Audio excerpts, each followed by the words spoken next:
হাই everyone, আশা কৰোঁ আপোনালোক সকলো ভালে আছে। হিমলজৰ ঘৰৰ পৰা পঠিয়াই দিয়া কাটা নিমকি, নাৰিকলৰ লাড়ু নাতি নাতিনীয়ে খাবলৈ বুলি পঠিয়াই দিছে।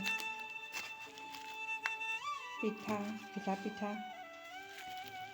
এইটো হেনো মিঠা আচাৰ মাকলে পঠিয়াইছে, মানে মোলৈ পঠিয়াইছে। অ'টছ এৰি আহিছিলোঁ, সেইটো পঠিয়াই দিছে।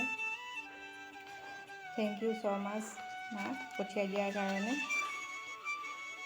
আপুনি হয়তো বহুত কষ্ট কৰি বনাইছে, আৰু লগতে হয়তো নাতি নাতিনীলৈ যথেষ্ট মৰমো আছে। ইয়াতে খাব লাগিব।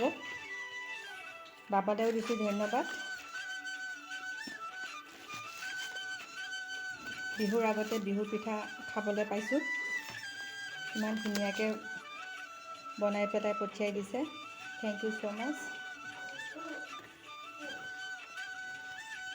দিয়ক দৌৰিয়ে পিঠা খালেই। দৌৰি পিঠাটো খাবা নে লাড়ুটো এতিয়া খাবা? যোৱা, আইতাই বনাইছে। লাড়ু পিঠা খাম, আইতাৰ ঘৰলৈ যাম ন। আৰু দিয়কটো কি খাইছা? লাড়ু। আইতা থেংক ইউ কৈ দিয়া। Thank you. দৌৰি তুমি কৈ দিয়া থেংক ইউ। অঁ, খাই আছা, অঁ কেনেকৈ ক'বা? অঁ অঁ অঁ অঁ অঁ।